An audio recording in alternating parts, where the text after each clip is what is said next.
दिल्ली विधानसभा चुनाव के लिए 5 फरवरी को वोटिंग हो चुकी है। 8 फरवरी को नतीजे आएंगे, लेकिन इस बीच कई एग्जिट पोल सामने आ रहे हैं जो कि चौंकाने वाले हैं। लेकिन इन एग्जिट पोल्स के बीच में एक बड़ी जानकारी फलौदी के सट्टा बाजार से आ रही है। फलौदी का सट्टा बाजार ने बड़ा खुलासा कर दिया है और अपने आंकड़े जारी कर दिए हैं और इसी को लेकर अब हलचल मच गई है। दरअसल फलौदी सट्टा बाजार ने ये आंकड़े जारी किए हैं कि इस बार दिल्ली विधानसभा चुनावों में आम आदमी पार्टी और बीजेपी के बीच कड़ी टक्कर देखने को मिल सकती है।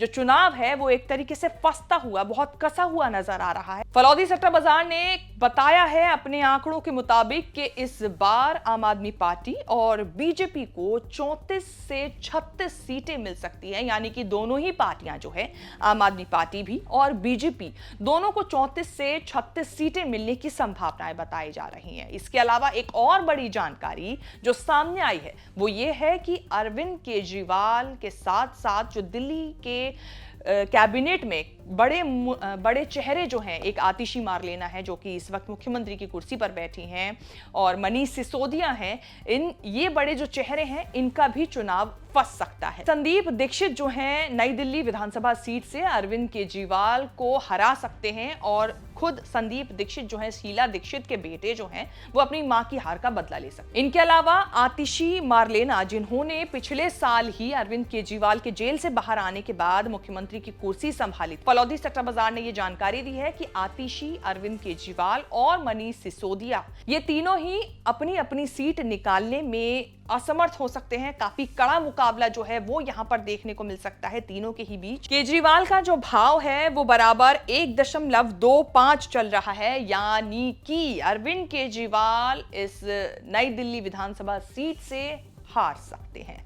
आपको बता दें, चुनावों को लेकर फलौदी सट्टा बाजार जो आकलन अपना जारी करता है उस पर सबकी निगाहें टिकी रहती हैं। देश भर में जहां भी चुनाव होते हैं, फलौदी सट्टा बाजार जो है वो अपने आकलन जरूर देता है, अपनी जानकारी, अपने जो भी आंकड़े उसके निकलते हैं वो जरूर देता है और इसी पर इर्द गिर्द जो है वो चुनाव नजर आता है घूमता फिरता। लेकिन इस बार जो फलौदी सट्टा बाजार ने जानकारी दी है कि आम आदमी पार्टी और बीजेपी के बीच जो चुनाव है वो फंस सकता है। दोनों ही पार्टियों को 34 से 36 सीटें मिलने की संभावना है, फलौदी सट्टा बाजार ने बता दिया है। और इसी के साथ ये भी कह दिया है कि हो सकता है संभावना कि बीजेपी 27 साल बाद दिल्ली में अपनी सरकार जो है वो बना ले। अब ये सरकार बनेगी बीजेपी की, आम आदमी पार्टी की, या फिर कांग्रेस की, या फिर किसी गठबंधन की सरकार इस बार दिल्ली में बनने वाली है। ये तो खैर 8 फरवरी को चुनाव के नतीजे आने के बाद ही क्लियर हो पाएगा कि किसको बहुमत है और कौन सत्ता की